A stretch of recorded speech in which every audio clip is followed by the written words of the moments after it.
I don't want to lose at any point in my life. Usain Bolt. The greatest sprinter the world has ever seen. I want to be remembered among the great athletes in the world. I want people to talk about me when they talk about Muhammad Ali. السلام عليكم، ازيك شباب؟ الاخبار معكم سام سموي. يوسين بولت اسرع رجل في العالم. ازاي خلى جسمه يبقى اسرع رجل في العالم؟ اتمرن ايه؟ كل ايه؟ والنتيجه كانت ايه على جسمه عشان يبقى اسرع واحد في العالم؟ يلا بينا. عضله القلب محتاجه تمرين لان هي عضله زي بقيه العضلات. تعالوا نشوف ازاي كان بيتمرن. مبدئيا كان بيعمل 3 حاجات. اول واحده انه بيروح الجيم، بيشيل اوزان تقيله على تكرار قليل، فايه عنده اكسبلوسيف موفمنتس. فالسلو تويتش ماسلز، العضلات من نوع معين اللي هي تعملها بتكرار قليل وزن تقيل، بيقويها في الجيم. يبقى بيتمرن ايه؟ سكوات، ديد ليفت، ليج بريس، كل التمارين الكومباوند موفمنت الصعبه، التمارين المجمعه. بيشيل اوزان تقيله في الجيم، بالذات النص التحتاني، الرجلين والكور والى اخره. فيبقى هو كده في الجيم بيقوي عضلاته بالاسلوب ده. طب بره الجيم، يوسين بولت بيجري اب هيل، يعني بيجري على مرتفع، يعني بيطلع جبال، بس هو مش جبل مش بيتسلق، بس عارف لما الشارع يبقى مايل لفوق، عارف التريدميل، المشاية مش بتبقى انكلاين، هو بيجري في شوارع من دي مدة طويلة بتنفس هادي. فايه اللي بيحصل؟ الفاست تويتش ماسل فايبرز، الفايبرز هما في نوعين عندنا، واحد بنمرنه في الجيم باوزان تقيله، والتاني بنمرنه بوزن جسمنا تكرار لمده طويله، بس بنحط ريزيستنس شويه. ايه الريزيستنس اللي هو بيحطه؟ انه يجري اب هيل، يعني يجري طالع، يجري مرتفع، ما يجريش نازله او يجري ستريت، لا يجري على مرتفع لمده طويله، وبيركز في التنفس بتاعه. ده عمل ايه؟ خلى قلبه بقى حته منه. هيعمل ايه؟ مش بايده، صح ولا لا؟ يبقى القلب اتعود انه يضخ دم لتحت النص التحتاني لانه بيعمل كده في الجيم، ولما بيجري بره. طب لما بضخ دم لنص التحتاني لازم ارجع الدم ده تاني. في حلقه تانية اتكلمنا فيها ازاي الدم والعضلات والفينز وكل حاجه بترجع ضد الجاذبيه من تحت لفوق. فهو كتر التمارين دي قوى البروسيس ده بقى احسن عنده، مور efficient. يبقى عضلاته قويه، تنفسه احسن، قلبه احسن. اذا عشان بيتمرن كتير ومعظم تمارينه النص التحتاني، فالقلب بيبامب، بيعلى، ضربات القلب بتعلى في تمارينه جدا. ده بيؤدي الى ايه؟ لما يوقف تمرين وهو بيريح بيحصل ايه؟ ضربات قلبه بتقل قوي اكتر من البني ادم الطبيعي. فلما يجي اكسبلوسيف موفمنت يجري 100 متر، قلبه كده بيعلى ضربات قلبه، بس مش قوي. قلبه يقدر يستحمل لانه من هنا لهنا، غير لما تبقى بني ادم طبيعي والريستنج بتاعك هنا. فلما تجري مع بولت تبقى هنا، فانت قلبك بيبذل مجهود اكتر عشان يعمل نفس المفعول. فهمت اللقطه دي؟ شكلك فاهم يا نص. يلا على اللي بعديها. بياكل ايه؟ بني ادم ده بقى بعد الفرهده دي محتاج ياكل هاي بروتين دايت فيه بروتين عالي، عشان عضلاته دايما تتغذى وتتصلح، ودايما تبقى عامله ريكفري كويس واقوى من المره اللي فاتت. طبعا تاني اهم عنصر هو الكربوهيدرات. بيدخل مصادر كربوهيدرات كلين زي الرز والبطاطس الى اخره، عشان يدي جسمه طاقه كافيه للتمارين دي.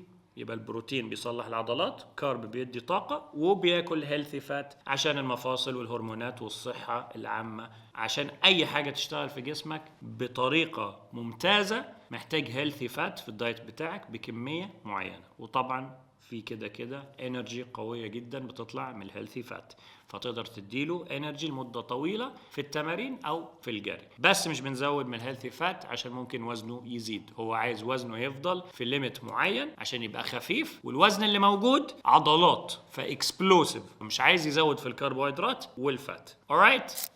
نشرب ميه كتير. لازم يخلي جسمه دايما هايدريتد، لازم يشرب ميه كتير جدا عشان جسمه يقدر يعمل المجهود ده كله، وقلبه الدم اللي بيضخه يبقى دايما فريش ودايما داخله سبلاي، ويعوض الديهايدريشن من كتر العرق للتمارين الطويله. وعشان يحصل دايجيشن كويس، امتصاص للاكل المفيد اللي هو اكله ده، لازم يشرب له ميه. وعشان اعضائه تبقى نشطه وشغاله 100% ومفاصله تبقى محميه، نعمل ايه؟ ناكل مهلبيه. لا بهزر، لقيتها لايقه مع بعض يعني. يشرب ميه كتير. وطبعا لما بيحس انه قرب يتعب في التمرين والجلوكوز قل في جسمه، بيقوم مدخل جلوكوز تاني اللي هو كربوهيدرات بنسبه معينه عشان يقدر يكمل يستمر في الطاقه دي ويطول في التمرين اكتر. اما بالنسبه للريكفري انا دلوقتي فرهطت جسمي وحطيته تحت ستريس عالي جدا صح من التمرين، وبعدين قمت مديله الغذاء الصحيح عشان ريكفري. طيب العضلات بقى والبونز والليجمنتس والكلام ده لازم بيريح وقت معين كافي انه كل عضلاته ترجع استشفاء 100%. فانا لو اتمرنت يومين وحاسس ان انا مكسر، ممكن يقعد يومين ما يتمرنش. مفيش حاجه اسمها بتمرن كل يوم ما بريحش، لا بيريح. مش بس كده، بيعمل حاجات زي كولد باث، بيعمل اللي هو ايس باث، بيعمل مساج، بيعمل ستريتشات، يعني بيحط كل مجهود في كل حته. يعني التمرين بدي مجهود والتغذيه بديها مجهودها. الراحه والريكفري من اهم النقط اللي احنا مش بنركز فيها. بركز ان انا بتمرن اقوى ما عندي، وبقعد اقول لمخي انا لازم اشد ولازم اتمرن تاني، وادي الاكل اللي جسمي محتاجه حلو. بس ما ينفعش المصنع يفضل شغال 24 ساعه، لازم يريح اوف. احنا ليه بننام اصلا؟ يعني ليه في حاجه اساسيه في الحياه اسمها نوم؟ عشان الجسم لو ما عملش اوف مده معينه هيقع، مش هيقدر يكمل، مش هيقدر. ده البني ادم الطبيعي نوم. طب انا دلوقتي انا رياضي اثليت، طب انا دلوقتي مش رياضي عادي، ده انا بحط مجهود على جسمي، يعني ضغط بدني مهول. ال8 ساعات دي مش كفايه. طب اعمل ايه؟ انام 10 12 ساعه؟ لا، بس في ايام لازم تبقى راحه تامه. انا الكلاينتس بتوعي بقول لهم الاوف يعني اوف. يقول لي طب يا كوتش العب شويه بطن، طب اعمل شويه كارديو بس خفاف، طب العب شويه ضغط. نو دونت، بس والنبي شويه. في لازم يوم في الاسبوع، ده مينيمم اقل حاجه في الحياه. يوم في الاسبوع ما تعملش اي فيزيكال اكتيفيتي، اي مجهود بدني، صفر، ممنوع. واتكلمنا في حلقه تانية انه في نوع من الريكفري بتمارين اللي هي ايه؟ كارديو،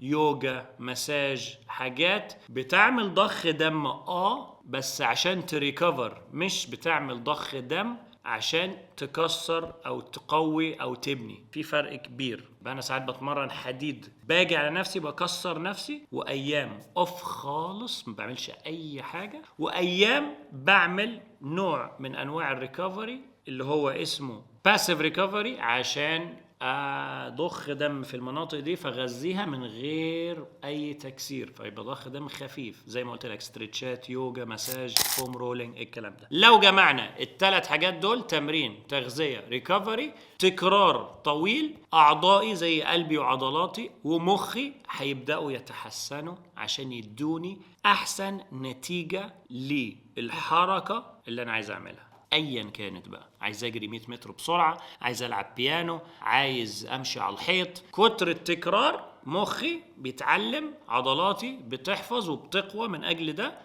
قلبي بيعرف يضخ دم للمناطق دي بكميه معينه، الانرجي ريليس انه جسمي يفضل يدي طاقه للحركه اللي بعملها. فانا لو بجري 100 متر هدي كل الطاقه اللي عندي في ال 100 متر دي. لو انا بجري ماراثون 500,000 كيلو، يبقى جسمي هينقط واحده واحده انرجي لحد ما الحلقه تخلص. كان معاكم سام سموي، واسرع رجل في العالم.